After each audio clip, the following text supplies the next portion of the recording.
எல்லாருக்கும் வணக்கம். எப்படி இருக்கீங்க? நல்லா இருக்கீங்களா? ஒரு சுவையான காணொளி, ஒரு சுவையான பரபரப்பான தகவலோடு உங்களை சந்திப்பதில் மற்றற்ற மகிழ்ச்சி. ஏப்ரல் 19 இன்னும் வெறு சில தினங்களிலேயே தமிழ்நாட்டிலே பாராளுமன்ற தேர்தல் நடைபெறும் நாள் வந்துவிட்டது. பிரச்சாரத்திற்கு இன்னும் ஒரு 72 அல்லது 96 மணி நேரம் தான் இருக்கிறது. ஏப்ரல் 17 அன்று மாலை 6 மணிக்கு பிரசாரம் ஓய்வடையும். பரபரப்பான பிரச்சாரம், குறிப்பாக தேர்தலுக்கு முந்தைய கடைசி சனி ஞாயிறு என்பதால் இன்றும் நாளை மிக கடுமையான பிரசாரம் நடைபெறும். வெயிலையும் பொருட்படுத்தாமல் தமிழ்நாடு முழுவதும் பெரிய அளவில் பிரசாரம். நாடு முழுவதும் தலைவர்கள் வந்தானோ இருக்கிறார்கள். நேற்றைக்கு காங்கிரஸ் தலைவரான ராகுல் காந்தி திருநெல்வேலி மற்றும் கோயம்புத்தூரிலே மிகப்பெரிய பொதுக்கூட்டங்களிலே பேசியிருந்தார். அந்த பொதுக்கூட்டங்களுக்கு மிகப்பெரிய ஆதரவு வந்ததாக சொல்லப்படுகிறது. இந்த 2 தொகுதிகளுமே பாஜகவுக்கு வாய்ப்பு இருக்கும் தொகுதிகள் என்பதாலே இந்த தொகுதிகளை தேர்ந்தெடுத்து பிரசாரம் செய்ததாக சொல்லுகிறார்கள். கோவையை பொறுத்தவரை அண்ணாமலை போட்டியிடுகிறார். அண்ணாமலை எதிர்த்து அதிமுக சார்பிலே சிங்கை ராமச்சந்திரன் மற்றும் திமுகவின் சார்பிலே கணபதி ராஜ்குமார் ஆகியோர் போட்டியிடுகிறார்கள். திருநெல்வேலி தொகுதியிலே நயினார் நாகேந்திரன் போட்டியிட்டு வெற்றி வாய்ப்பு இருப்பதாக சொல்லப்படுகிறது. இந்த பின்னணியிலே இன்னும் சில நாட்களிலே இன்னும் பல தலைவர்கள், குறிப்பாக பிரதமர் மோடியும் கூட மீண்டும் ஒரு முறை, அதே போல பாஜக தலைவர் அமித்ஷா வர இருக்கிறார். திருவண்ணாமலை தொகுதிக்கு உத்தரப்பிரதேச முதலமைச்சர் யோகி ஆதித்யநாத் பிரசாரம் செய்ய இருக்கிறார்.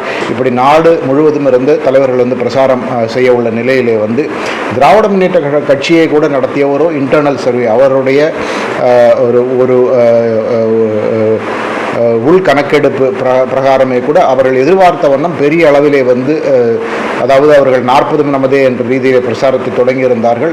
ஆனால் எப்படியானாலும் 32, 33 தொகுதியிலே அதிமுக காங்கிரஸுடைய அந்த கூட்டணி வென்றுவிடும், இந்தியா கூட்டணியை வென்றுவிடும் என்று அவர்கள் சொல்லிக் கொண்டிருந்தாலும் கூட இறுதி கட்டங்களிலே பல தொகுதிகளிலே மிகவே கடுமையான ஒரு போராட்டம் நடப்பதாக அவருடைய அந்த இன்டெலிஜென்ஸ் ரிப்போர்ட் சொல்வதாக தகவல்கள் வருகின்றன. குறிப்பாக ஆச்சரியமூட்டும் வகையிலே தென்சென்னையிலே சென்ற 2019 தேர்தலில் தமிழிசை தங்கபாண்டியன் என்ற சுமதி மிகப்பெரிய ஒரு அளவிலே வெற்றி பெற்றிருந்தார். கிட்டத்தட்ட 55% வாக்குகளை பெருவெற்றி பெற்றிருந்தார். நாம் எல்லோரும் அறிந்தது போல் அப்பொழுது அந்த ஆன்டி மோடி வேவ் பெரிய அளவிலே தமிழ்நாட்டில் இருந்தது. அதை பயன்படுத்தி திமுக பெருவெற்றி பெற்றது.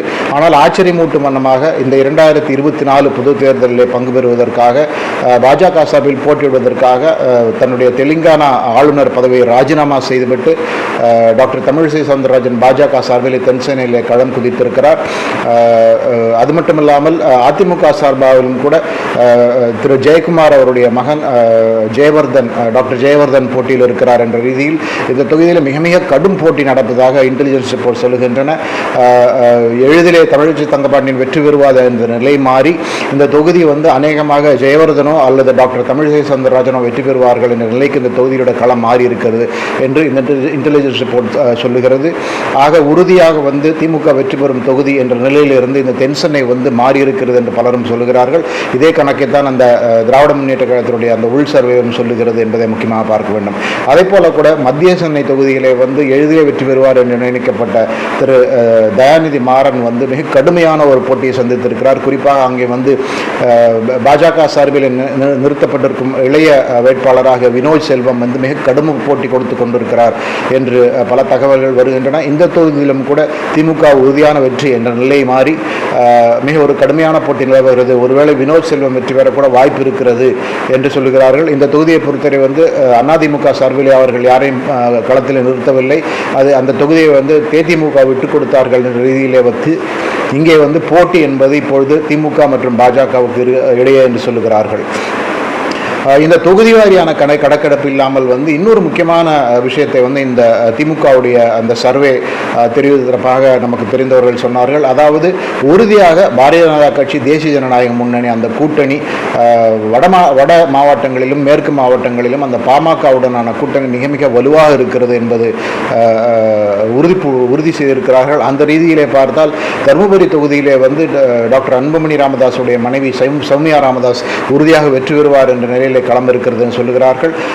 அதே போல கடலூரிலே வந்து தங்கர் பச்சானுக்கும் விஷ்ணு பிரசாத்துக்கும் கடுமையான ஒரு போட்டி நடைபெறுகிறது என்று சொல்லுகிறார்கள். இங்கே வந்து இருவரில் யார் வேண்டுமானாலும் வெற்றி பெறலாம் என்ற நிலை இருக்கிறது.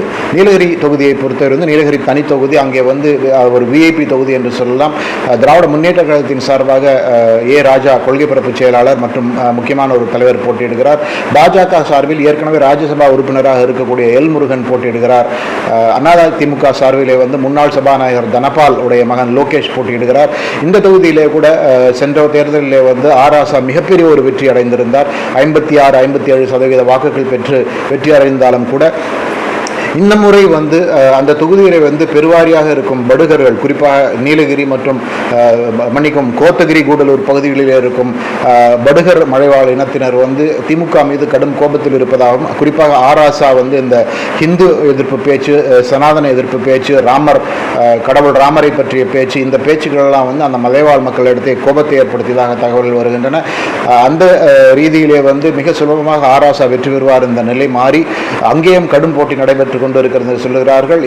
கடந்த 2 தேர்தல்களில் வந்து இங்கே பாஜக வேட்பாளரை நிறுத்தவில்லை என்ற சூழ்நிலையில் இருந்து இப்பொழுது வந்து மத்திய அமைச்சராக இருக்கின்ற எல் முருகன் வந்து போட்டி போடும் சூழ்நிலையிலே வந்து இந்த தொகுதியிலும் கூட போட்டி மிக கடுமையாக இருப்பதாக தகவல்கள் தெரிகின்றன. இந்த தகவல்களின் அடிப்படையில் தான் இந்த திமுக காங்கிரஸ் அந்த இந்தியா கூட்டணி வந்து இன்றுள்ள சூழ்நிலையிலே வந்து தேர்தல் முடிவு வரும்பொழுது அநேகமாக அதிகபட்சமாக 22 25 தொகுதிகள் தான் வெற்றி பெற முடியும் என்ற ஒரு முடிவுக்கு ஆளுங்கட்சி வந்திருக்கிறதாக தகவல்கள் சொல்லுகிறார்கள். சுவாரஸ்யமாக பல தேசிய அளவில் நடைபெற்ற கருத்து கணிப்புகளும் கூட இந்த ஒரு தகவல் தெரிவிக்கின்றன. ஒரு சில கருத்து கணிப்புகள் வந்து 39 தொகுதிகளிலிருந்து 35 தொகுதிகளை திமுக வெற்றி பெறும் என்று சொன்னாலும் கூட இப்பொழுது வந்திருக்கும் இந்த திமுகவுடைய அந்த உள் கருத்து கணிப்பு இன்டர்னல் சர்வே திமுக வந்து பெரிய அளவில் எதிர்பார்த்த அளவுக்கு பிரம்மாண்ட வெற்றி கிடைக்காது என்ற ரீதியில் ஒரு முடிவுக்கு வந்திருக்கிறார்கள்.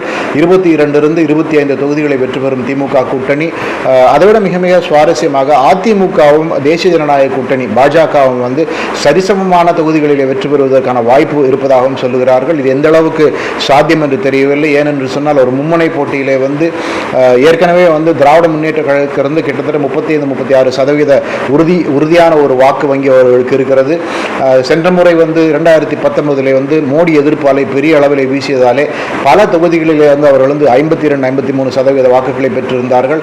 அந்த மாதிரி ஒரு பெரிய அளவிலான ஒரு வேவ், ஒரு ஆன்டி மோடி வேவ் மற்றும் மத்திய அரசுக்கு எதிரான ஒரு அலை இல்லாத சூழ்நிலையிலே வந்து திமுக அவர்கள் எதிர்பார்த்திருக்கும் இந்த 35-38% வாக்குகளை உறுதியாக பெறுவார்கள் என்ற சூழ்நிலையிலே வந்து அதிமுகவும் 32% வாக்குகளை பெற்றும் என்றால் பல தொகுதிகளில் இருந்து கடுமையான போட்டி நிலவக்கூடும். ஆனால் இதில் முக்கியமாக பார்க்க வேண்டிய வந்து சென்ற பாராளுமன்ற தேர்தலில் வந்து அதிமுகவும் பாஜகவும் கூட்டணியிலிருந்து பல தொகுதிகளை வெற்றி பெற்றார்கள். அங்கே வந்து பாஜக ஓரளவுக்கு வலுச்சேர்த்திருக்கும் தொகுதிகள் என்ற தொகுதிகளை பார்த்தால் சென்னை பகுதியில் ஒரு சில தொகுதிகள், அதே போல் கோயம்புத்தூர் தொகுதி, அதே போல் நீலகிரி தொகுதி, இந்த மாதிரி தொகுதிகளில் வந்து கடுமையான ஒரு மும்முனை போட்டி இருக்கும். யார் வேண்டுமானால் வெற்றி பெறலாம் என்ற சூழ்நிலை இருப்பதாக சொல்கிறார்கள்.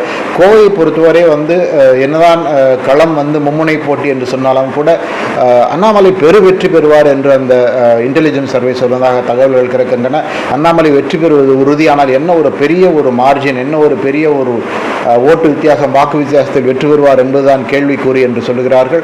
அங்கே வந்து 2வது இடத்துல வந்து கணபதி ராஜ்குமார் வரக்கூடும் என்றும் 3வது இடத்துக்கு சிங்கை ராமச்சந்திரன் தள்ளப்படக்கூடும் என்றும் சொல்லுவது சுவாரஸ்யமான ஒரு தகவலாக இருக்கிறது. கோவையை பொறுத்தவரை வந்து அதிமுகவுக்கு ஒரு மிக மிக முக்கியமான தொகுதி.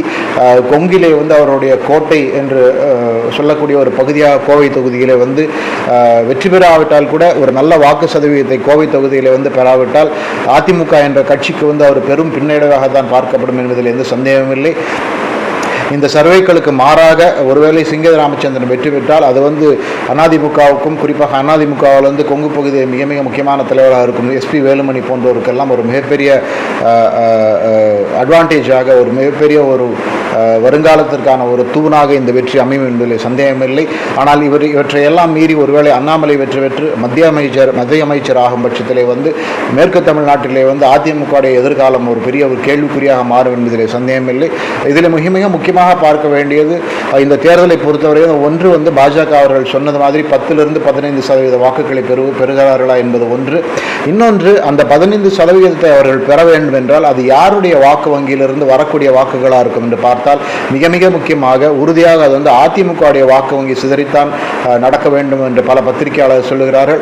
அப்படி பார்க்கும் பட்சத்திலே வந்து அதிமுகவுடைய 30% அல்லது 32% வாக்கு வங்கி இந்த பாராளுமன்ற தேர்தலில் எந்த அளவுக்கு கரைந்து போகக்கூடும் என்பது ஒரு மிகப்பெரிய ஒரு கேள்வி. அப்படி ஒரு அந்த அதிமுகவுடைய அந்த வாக்கு வங்கி கரையும் பட்சத்திலே வந்து அது எடப்பாடி பழனிசாமி அவர்களுக்குமே கூட 2026 சட்டமன்ற தேர்தலுக்கு முன்னர் ஒரு மிகப்பெரிய சவாலான காலமான அமையும் என்று எல்லோரும் சொல்லுகிறார்கள். இதில் எந்த சந்தேகம் கிடையாது. மிக சுவாரஸ்யமாக வந்து அதிமுகவிலிருந்து பிரிந்து சென்ற அதிமுகவிலிருந்து விலக்கி வைக்கப்பட்ட என்று சொல்லப்படும் இருபெரும் தலைவர்களான ஒன்று டிடிவி தினகரன் அமமுக, இன்னொன்று வந்து ராமநாதபுரம் தொகுதியில் வந்து பன்னீர்செல்வம். இந்த இருவருமே கூட வெற்றி பெற வாய்ப்பு இருக்கிறது என்று பலரும் சொல்லுகிறார்கள். தேனி தொகுதியிலே வந்து தினகரனுடைய வெற்றி உறுதியாகிவிட்டது என்று பல தகவல் சொல்லுகின்றன. அதே போல் ராமநாதபுரம் தொகுதியிலே கூட ஓபிஎஸ்ஐ எதிர்த்து பல அதே பேர் கொண்ட வேட்பாளர்களை வந்து களத்திலே இறக்கி விட்டிருக்கிறார்கள் அவருடைய அரசியல் எதிரிகள் என்று சொன்னாலும் கூட. அதையும் மீறி ஓபிஎஸ் வந்து அந்த பலாபலம் சின்னத்தில் வெற்றி பெற்று சுயேட்சாக வெற்றி பெற வாய்ப்பு இருப்பது என்று சொல்கிறார்கள். தூத்துக்குடி தொகுதியை பொறுத்தவரை வந்து கனிமொழி வெற்றி பெறுவார் என்பதில் எந்த சந்தேகமில்லை என்று சொல்கிறார்கள். அதே போல் திருநெல்வேலி தொகுதியை பொறுத்தவரை கிட்டத்தட்ட நயினார் நாகேந்திரனுக்கு வெற்றி வாய்ப்பு இருப்பதாக சொல்கிறார்கள். இதுதான் இன்றைய நிலைமையாக இருக்கிறது. பல சுவாரஸ்யமான போட்டிகள் களத்திலே நடந்து கொண்டு இருக்கின்றன. நான் பலமுறை சொன்னது மாதிரி வந்து இது வந்து திமுகவுக்கு ஒரு பிரம்மாண்டமான வெற்றி கொடுக்கும் ஒரு தேர்தல் என்ற ஒரு நிலை மாதிரி. அவர்களுடைய இன்டர்னல் சர்வே கணக்கெடுப்பை கூட ஒரு 22 அல்லது 25 தொகுதிகளில் தான் அவர் வெற்றி பெறுவார்கள் என்ற ஒரு முடிவுக்கு வந்திருக்கிறார்கள் என்று தெரிகிறது.